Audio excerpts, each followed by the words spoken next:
قوم کے اندر کہ رمضان میں زکوٰۃ نکالی ہاں جاتی ہے؟ دیکھیے دراصل بات کیا ہے، جیسے کہ رمضان جب شروع ہوتا ہے تو رمضان شروع ہونے کے بعد میں ہر عمل کا جو ثواب ہے وہ دوگنا کرتی 70 کے آس پاس ہو جاتا ہے، یعنی کہ اگر آپ ایک فرض ادا کر رہے ہیں تو 70 فرضوں کا آپ کو ثواب ملتا ہے۔ اسی طریقے پر اگر آپ نفل ادا کر رہے ہیں تو فرضوں کا ثواب آپ کو مل رہا ہے، اور یہاں تک کہ 700 گنا تک اللہ تعالیٰ ثواب بڑھا دیتے ہیں رمضان کے مہینے میں۔ وہ لوگوں کی اخلاص اور لوگوں کی نیت پر ہوتا ہے، جیسا آپ کا اخلاص ہوگا، جیسی آپ کی نیت ہوگی، اسی کے حساب سے آپ کو پھر جو ہے ثواب ملتا رہے گا۔ تو لوگ یہ سمجھتے ہیں کہ ہمیں زکوٰۃ نکالنی ہی ہے تو بہتر ہے کہ ہم رمضان کے مہینے میں نکالیں۔ اگر ہم روپیہ زکوٰۃ کا نکالتے تو ہمیں 70 مل رہے ہیں، جی یا 70 ایک کے مقابلے میں 700 مل رہے ہیں، تو لوگ ثواب کے اعتبار سے کہ ہمیں ثواب زیادہ ملے گا اس لیے جو ہے لوگ رمضان میں زکوٰۃ نکالتے ہیں، اور یہ ایسا کرنا پھر بھی ٹھیک ہے، کوئی قباحت والی بات نہیں ہے۔ اس کے اندر کوئی قواعد اس طرح ہاں، کی؟ یہ اگر ثواب کو بڑھانے کے حساب سے اگر کوئی زکوٰۃ نکال رہا ہے اس مہینے میں تو بہت اچھی بات ہے۔ یہ ضروری نہیں کہ آپ کو رمضان ہی میں زکوٰۃ نکالنی، جیسے میں نے آپ کو بتایا کہ ضروری نہیں کہ جیسے کہ رمضان ہی میں زکوٰۃ نکالنی ہے، بلکہ اس کے علاوہ کسی اور مہینے میں بھی آپ زکوٰۃ ادا کر سکتے ہیں۔ یہ فرض نہیں ہے کہ آپ کو رمضان ہی میں زکوٰۃ نکالنی ہے، یہ تو صرف ایک ثواب کے اعتبار سے، ثواب کی نیت کے اعتبار سے لوگ رمضان میں زکوٰۃ نکالتے ہیں۔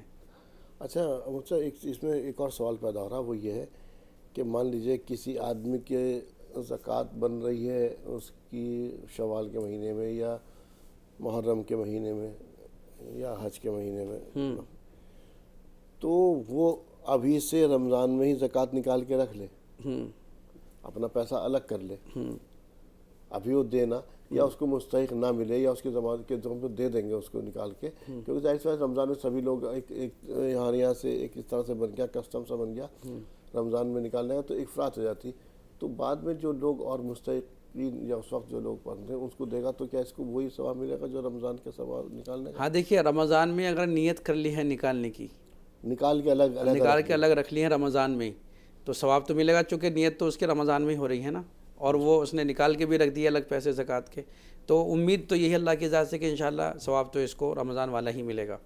جی آسیہ صاحبہ، امید کرتے ہیں آپ کو اپنے سوال کا جواب مل گیا ہوگا۔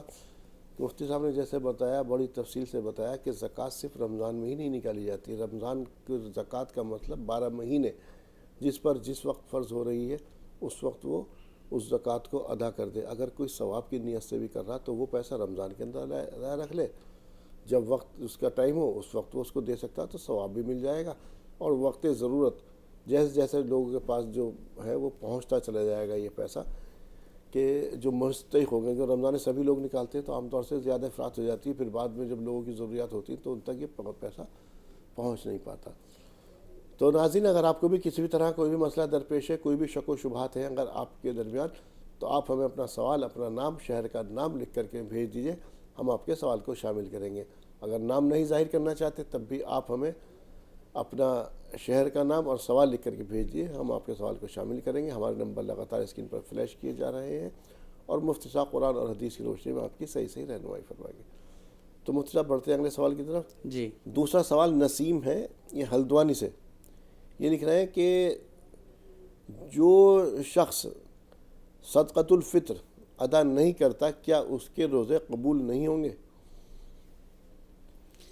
دیکھیے، اس سلسلے میں جواب یہ ہے کہ صدقۃ الفطر جو ادا کیا جاتا ہے وہ اس لیے ادا کیا جاتا ہے کہ روزے میں انسان سے بد کلامی ہو جاتی ہے، کوئی بات زبان سے ایسے نکل جاتی ہے جو شریعت کے خلاف ہوتی ہے، اور اللہ تعالیٰ نے اس بات کا حکم نہیں دیا ہوتا۔ جیسے مثال کے طور پر کسی شخص نے کوئی چھوٹا سا جھوٹ بول دیا، یا دل میں کسی طرح کی کوئی کدورت پیدا ہو گئی، یا کسی کی طرف سے بدگمانی پیدا ہو گئی، یا کسی کی طرف سے حسد پیدا ہو گیا، یا کینہ پیدا ہو گیا دل میں روزے کی حالت میں۔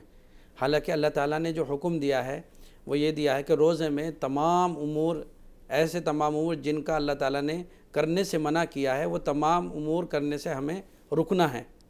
اللہ تعالیٰ نے منع کیا ہے تو رکنا ہے، لہٰذا اگر ان امور میں سے کوئی امر جو ہے انسان اپنی زبان سے کر دیتا ہے، یا اپنے کسی فعل سے یا کردار سے یا عمل سے کر دیتا ہے، تو اس پہ تھوڑی بہت روزے میں کہیں نہ کہیں نقص پیدا ہو جاتا ہے۔ تو حکم یہ دیا گیا کہ آخر میں آپ صدقۃ الفطر ادا کریں، تاکہ روزے میں جو آپ سے یہ تھوڑی موٹی غلطیاں ہوئی ہیں اللہ تعالیٰ ان کو جو ہے ان جو چھوٹی غلطیوں اللہ تعالیٰ ان کو معاف کر دے. تو صدقۃ الفطر سے یہ ہوتا ہے کہ ان چھوٹی موٹی غلطیوں کو اللہ تعالیٰ معاف کر دیتا ہے. تو اب سوال ان کا یہ ہے کہ اگر صدقۃ الفطر ادا نہیں کریں گے تو روزہ قبول نہیں ہوگا. تو ایسا ہرگز نہیں ہے. روزے کے قبول ہونے کے لیے صدقۃ الفطر کا صدقۃ الفطر نکالنا شرط نہیں ہے، کیونکہ ہر آدمی صدقۃ الفطر نکالنے کی حیثیت نہیں رکھتا. اچھا. ہاں بعض سوال مرتبہ یہ اٹھتا ہے، جی جی. ہاں بعض مرتبہ کچھ غربا بھی ہوتے ہیں، یتامہ بھی ہوتے ہیں، مساکین بھی ہوتے ہیں، وہ روزہ رکھتے ہیں اور ان کے پاس میں جو ہے صدقۃ الفطر ادا کرنے کے لیے پیسہ نہیں ہے یا اس کے علاوہ کوئی اناج بھی نہیں ہے. تو اگر صدقۃ الفطر ادا نہیں کریں گے تو کیا ان کا روزہ قبول نہیں ہوگا؟ ان کا تو روزہ قبول ہوگا. تو اس لیے جو ہے صدقۃ الفطر جو ہے یہ روزے کے قبول ہونے کی شرط نہیں ہے. اور ایسا ہرگز نہیں کہ اگر صدقۃ الفطر ادا نہیں کریں گے تو روزہ قبول نہیں ہوگا. ہاں اتنا ضرور ہے کہ اگر آپ صدقۃ الفطر ادا کر رہے ہیں آخر میں تو آپ کے روزوں میں جو کمی ہوئی ہے اللہ تعالیٰ اس کی تلافی فرما دیتے ہیں. اچھا، آپ نے کہا یہ واجب ہے نا، تو کیا گناہ میں شامل ہوگا؟ نہیں ادا کرے گا، کسی اللہ تعالیٰ نے کسی کو حیثیت دی ہے وہ نہیں ادا کر رہا ہے تو کیا گناہ میں شامل ہوگا؟ تب روزے پہ کتنا فرق پڑے گا؟ مان لیجیے مجھے اللہ تعالیٰ نے اس قابل بنایا کہ میں فدیہ صدقۃ الفطر ادا کر سکتا ہوں، میں ادا نہیں کر رہا ہوں اس وقت. نہیں تو ادا تو کرنا واجب ہے، ادا تو کرنا ہی پڑے گا. نہیں اگر ادا کرے گا تو گناہ گار ہوگا. واجب کے چھوڑنے والا گناہ گار ہی ہوتا ہے. جی ہاں اور پھر روزے میں جو کمی و بیشی ہوئی وہ بھی دور نہیں ہوگی. جو روزے میں کمی اور بیشی ہوگی ہاں وہ بھی اور یہ گناہ گار تو ہوگا ہی بہرحال، چونکہ واجب کو چھوڑا ہے.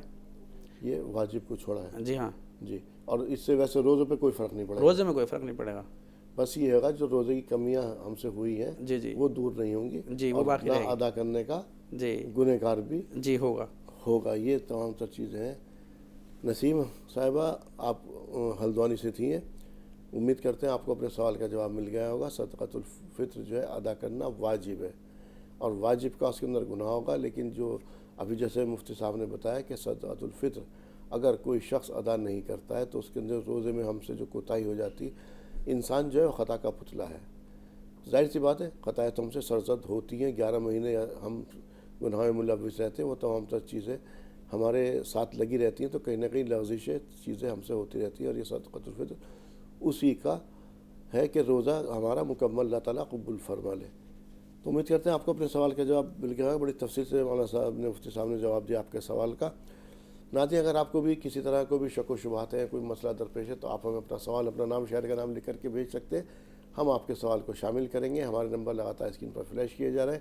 اگر آپ اپنا نام نہیں ظاہر کرنا چاہتے تب بھی آپ ہمیں اپنا سوال اور شہر کا نام لکھ کر کے بھیج دیے. ہم آپ کے سوال کو شامل کریں گے اور انشاءاللہ مفتی صاحب قرآن اور حدیث کی روشنی میں آپ کی صحیح رہنمائی فرمائیں گے. جی مفتی صاحب، تو بڑھتے ہیں اگلے سوال کی طرف. جی یہ جو سوال ہے یہ جاوید صاحب ہیں حیدرآباد سے. یہ لکھ رہے ہیں شب قدر کس رات میں ہوتی ہے؟ جی دیکھیے، شب قدر جو ہے وہ طاق راتوں میں آتی ہے. اور طاق رات جیسے کہ 21ویں شب ہے، 21 کے بعد میں 23ویں شب ہے، 23 کے بعد میں 25ویں شب ہے، 25 کے بعد میں 27ویں شب ہے، 27 کے بعد میں 29ویں شب ہے. یہ 5 راتیں ہیں کہ ان میں جو ہے وہ شب قدر آ جاتی ہے. تو یہ جو ان کا سوال ہے کہ بھئی شب قدر کس رات میں آتی ہے، تو ایک جواب تو ان کا یہ ہے کہ شب قدر جو ہے وہ طاق رات میں آتی ہے. 21 23 25 27 29. تو کیا 5 ہوں گی کیا؟ 21 23 25 27 29. ہاں 5 ہو رہی ہیں. اور تو شب قدر 5 راتوں میں ہوگی؟ نہیں، 5 راتوں میں کسی ایک رات میں آئے گی. میں کہنے کا مطلب یہ کہ طاق رات میں آئے گی جب بھی آئے گی. یہ ایسے نہیں ہوتا کیسے؟ کہ 22 24 نہیں ان راتوں کی ہوتی نہیں ہے. نہیں، ان راتوں میں نہیں ہوتی. صرف طاق راتوں میں، طاق راتوں کے الفاظ ہیں حدیث شریف میں، طاق راتوں میں ہی جو ہے شب قدر آتی. اچھا. ہاں. اور شب قدر کو جو ہے زیادہ تر حضرات مفسرین اعظام نے بھی اور بہت سارے محدثین اعظام نے بھی جو زیادہ تر فوقیت دی ہے تو وہ یہ ہے کہ 27ویں شب میں اکثر و بیشتر آتی ہے. آپ نے لفظ استعمال کیا اکثر و بیشتر. جی. فکس، زیادہ تر، اکثر و بیشتر، کبھی کبھی، کیا، تینوں چیزوں کی وضاحت ہو رہی ہے. جی جی، یعنی کہ کبھی ایسا ہوتا ہے کہ 25 میں بھی آ جاتی ہے اور کبھی جو ہے 29 میں بھی آ جاتی ہے. لیکن زیادہ تر جو آتی ہے وہ 27ویں شب میں آتی ہے. اچھا ہاں اس میں جو ہے خلاصہ کیا ہے بعض علماء نے کہ 27ویں شب میں زیادہ امید ہوتی ہے. 27ویں شب میں جو ہے 27ویں شب ہوتی ہے. 27 شب میں یا جو بھی یہ شب ہے تو آپ نے طاق راتوں کی بات کی, جی ان کی پوری رات عبادت کرنی ہے یا کچھ وقت تک یا جو بھی ہے؟ دیکھیے رات جو شروع ہوتی ہے غروب آفتاب سے شروع ہو جاتی ہے, غروب آفتاب کے بعد رات ہوتی ہے اور صبح صادق تک رات رہتی ہے. صبح صادق کے بعد جو پھر صبح ہو جاتی ہے. تو غروب آفتاب سے لے کر کے صبح صادق تک جو ہے یہ شب قدر رہتی ہے. اب اسی حصے میں جس میں بھی آپ جو ہے عبادت کریں گے تو گویا کہ آپ نے شب قدر میں عبادت کر لی, آپ کو 1000 مہینوں سے زیادہ عبادت کرنے کا ثواب آپ کو مل جائے گا. جیسا اللہ تعالیٰ نے قرآن میں فرمایا پوری لیلۃ رات القدر. کی اگر عبادت کریں گے تب؟ پوری رات نہیں, رات کے کسی بھی حصے میں اگر آپ نے اس رات میں جس رات میں شب قدر ہوتی نا اس رات کے کسی بھی حصے میں آپ نے عبادت کر لی جی تو گویا آپ نے شب قدر میں عبادت کر لی, آپ نے شب قدر کو پا لیا. تو جب آپ نے شب قدر کو پا لیا ہے تو آپ کو جو ہے 1000 مہینوں سے زیادہ عبادت کرنے کا ثواب آپ کو مل جائے گا, چاہے آپ نے اس میں 2 رکعت ہی پڑھی ہوں. اچھا, ہاں تو اللہ تعالیٰ کا بڑا احسان اور کرم ہے جی کہ اگر کچھ وقفے کے لیے بھی ہم نے عبادت کی ہے تو یقینی طور پر اللہ تعالیٰ جیسے صاحب نے کہا ہمیں اس رات کا ثواب اجر عطا فرمائے گا, اور پوری رات کی تو اس کا پوری رات کی تو یہ تو اور بھی اچھا ہے. جتنا وقفہ کیا اس کا 1000 گنا, جی 1000 رات گنا ہمیں ثواب مل جائے اللہ گا. نے فرمایا نا قرآن لیلۃ القدر خیر من الف شہر, 1000 مہینوں سے زیادہ عبادت کرنے کا ثواب آپ کو مل جائے گا اگر آپ نے شب قدر کو پا لیا. جی بہت شکریہ مفتی صاحب, آپ نے شب قدر کے بارے میں بتایا. تو ایک بات تو یہ بتا دوں جاوید صاحب, شب قدر جو ہے جیسے مفتی صاحب نے کہا طاق راتوں میں اس کو تلاش کریں, اور طاق راتوں میں بھی زیادہ تر قوی امکان جو ہے وہ 27ویں شب کے ہوا کرتے ہیں. یعنی کہ آپ 27ویں شب کے اندر زیادہ دیکھیں, لیکن اکثر کیونکہ بدلی بھی جا سکتی ہے 21, 23 یا کسی اور رات بھی ہو سکتی ہے, تو ایک رات تھوڑا کم کر لیں اور ایک رات جو ہے پوری طرح سے جاگ لیں گے تو یقینی طور پر آپ کو شب قدر مل جائے گی. اور اس رات کی بڑی اہمیت ہے, سبھی لوگ اس کے بارے میں جانتے ہیں. جی جاوید صاحب, تو امید کرتے ہیں آپ کو اپنے سوال کا جواب مل گیا. ناظرین, اگر آپ کے بھی کسی بھی طرح کا کوئی مسئلہ درپیش ہے, کوئی بھی شک و شبہات آپ کے دل کے اندر ہے روزے رماز کے تعلق سے, تو آپ ہمیں اپنا سوال, اپنا نام, شہر کا نام لکھ کر کے بھیج دیجیے. ہم آپ کے سوال کو شامل کریں گے. ہمارے نمبر لگاتار اسکرین پر فلیش کیے جا رہے ہیں. اگر آپ اپنا نام نہیں ظاہر کرنا چاہتے تب بھی آپ ہمیں شہر کا نام اور سوال لکھ کر کے بھیج دیجیے, ہم آپ کے سوال کو شامل کریں گے. مفتی صاحب انشاءاللہ تعالیٰ قرآن اور حدیث روشنی میں آپ کی صحیح رہنمائی فرمائیں گے. جی مفتی صاحب, تو بڑھتے ہیں آج کے اگلے سوال کی طرف. جی یہ آصف صاحب تمل ناڈو سے لکھ رہے ہیں, اعتکاف کتنے دن کا ہوتا ہے اور کیا گھر میں مرد اعتکاف کر سکتے ہیں؟ جی اس سوال میں 2 جزئیے ہیں. پہلا جزیہ یہ ہے کہ اعتکاف کتنے دن کا ہوتا ہے. تو حدیث پاک میں جو اعتکاف مسنون ہے تو وہ 10 دنوں کا اعتکاف ہے. جی دیکھیں 10 دن جو ہے وہ اعتکاف کیا جاتا ہے. 20ویں روزے کے بعد سے لے کر کے آخر جب تک چاند دکھے گا جی جب تک جو ہے وہ اعتکاف کرنا ہے. تو ایک سوال کا جواب یہ ہے. حدیث پاک میں اس کی بڑی وضاحتیں آئی ہیں, میں اس کو بعد میں بتاتا ہوں. ابھی جو ان کا دوسرا جزیہ ہے سوال میں وہ یہ ہے کہ کیا مرد جو ہے وہ گھر پر اعتکاف کر سکتے ہیں یا نہیں. تو اس کا جواب یہ ہے کہ دیکھیے مرد کے لیے اعتکاف کی جگہ جو ہے وہ مسجد ہے جہاں 5 وقتہ نماز ہوتی ہو. تو جس مسجد میں 5 وقتہ نماز ہوتی ہو تو وہیں جو ہے مرد کو اعتکاف کرنا چاہیے. گھر میں اعتکاف کرنے سے وہ اعتکاف نہیں مانا جائے گا. گھر میں اعتکاف کرنے کا حکم صرف عورت کے لیے ہے. عورت جو ہے وہ گھر میں رہ کر کے اعتکاف کرے گی. مرد کے لیے جو ہے وہ سب سے بہترین جگہ, یعنی کہ سب سے بہترین سب سے اچھی جگہ جو ہے جگہوں میں وہ یہ ہے کہ وہ مسجد ہے جہاں 5 وقتہ نماز ادا ہوتی ہو. اچھا جی, آپ نے مسنون جو جی ہاں سنت اعتکاف کے بارے میں. جی ہاں, دیکھیے اعتکاف کی 3 قسمیں ہیں. جی ایک اعتکاف مسنون ہے, جی ایک اعتکاف واجب ہے اور ایک اعتکاف نفلی ہے. یہ تینوں کیا ہیں؟ ہاں تینوں. مسنون اعتکاف کا تو میں نے بتا دیا آپ کو کہ یہ 10 دن کی نیت سے جو ہے اعتکاف کرنا ہے.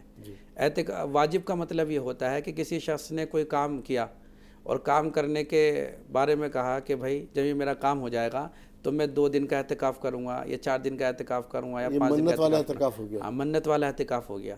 تو یہ جو منت والا اعتکاف ہے یہ واجب اعتکاف ہوتا ہے. ٹھیک ہاں اس کا کرنا ضروری ہے. اگر کسی شخص نے کوئی کام کیا اور منت مانی پورا نہیں کیا تو پھر گناہ گار ہوگا. ٹھیک ہے. ہاں اور ایک تیسرا اعتکاف ہے نفلی اعتکاف. جی جیسے اس نفلی اعتکاف کا مطلب یہ ہوتا ہے کہ کوئی آدمی 1 گھنٹے کا اعتکاف کر لے مسجد میں آ کر کے. اگر کوئی شخص جو ہے مسجد میں آ رہا ہے اور اعتکاف کی نیت کر رہا ہے تو اس کو اعتکاف کا ثواب مل جائے گا. جی ونویت سنت الاعتکاف ہے نا, اس کی نیت ہے کہ اگر کوئی شخص اس نیت سے مسجد میں آ جائے اور اعتکاف کی نیت کر لے مسجد میں آتے ہی تو اس کو نفلی اعتکاف کا ثواب مل جائے گا. تو یہ 3 قسم ہے اعتکاف کی. جو مشہور ہے زیادہ وہ یہی ہے کہ رمضان کے آخر عشرے میں جو ہے وہ اعتکاف کیا جائے جو کہ 10 دنوں کا ہوتا ہے. اور مرد جو ہے وہ اعتکاف جو ہے وہ مسجد ہی میں کریں گے جہاں 5 وقتہ نماز ہوتی ہے. گھروں میں وہ اعتکاف نہیں کریں گے. جی ناظرین, جیسے کہ مفتی صاحب نے بتایا اعتکاف کے بارے میں, ایک تو سنت اعتکاف تو 10 دن کا اعتکاف ہے. ایک آپ نے اگر بول دیا, جیسے آپ کہتے ہیں اتنی رکعت نماز پڑھوں گی, اتنا صدقہ کریں گے, اسی طرح کا اعتکاف کے بارے میں اگر کوئی بول کہتا ہے آپ کی کہ ہم 3 دن کا 4 دن کا اعتکاف کریں گے, اب یہ اعتکاف واجب ہو گیا اور اس کا کرنا لازمی ہے. تیسرا مفتی صاحب نے بتایا نفلی عبادات کے بارے میں. اگر آپ رمضان کے اندر 10 دن کا اعتکاف کرتے ہیں سنت اور مسنون ہے, نہیں تو اس کے علاوہ اگر آپ کرتے ہیں تو یقینی طور پر یہ اعتکاف نفلی اعتکاف ہوگا اور یہ نفلی جو اعتکاف ہے وہ کبھی بھی آپ کر سکتے ہیں. ناظرین, اگر آپ کو بھی کسی طرح کوئی مسئلہ درپیش ہے, کوئی بھی شک و شبہات ہے, تو آپ ہمیں اپنا سوال, اپنا نام شہر کا نام لکھ کر کے بھیج دیجیے. ہم آپ کے سوال کو شامل کریں گے. اگر نام نہیں ظاہر کرنا چاہتے تب بھی آپ ہمیں اپنا سوال اور شہر کا نام لکھ کر کے بھیجیے. ہم آپ کے سوال کو شامل کریں گے. ہمارے نمبر لگاتار اسکرین پر فلیش کیے جا رہے ہیں. وقت ہمیں آج اتنے کی ہی اجازت دے رہا مفتی صاحب. اس سے پہلے کہ ہم ناظرین سے اجازت لیں, آپ کا شکریہ ادا کر دیتے ہیں. جی مفتی صاحب پروگرام میں آئے اور اسٹوڈیو میں تشریف آوری کے لیے آپ کا تہہ دل سے شکریہ. جزاکم اللہ حسن جزا. تو ناظرین, رمضان اور غلط فہمیوں میں آج اتنا ہی. اسی کے ساتھ اپنے میزبان کو دیجیے اجازت. السلام علیکم ورحمۃ اللہ وبرکاتہ.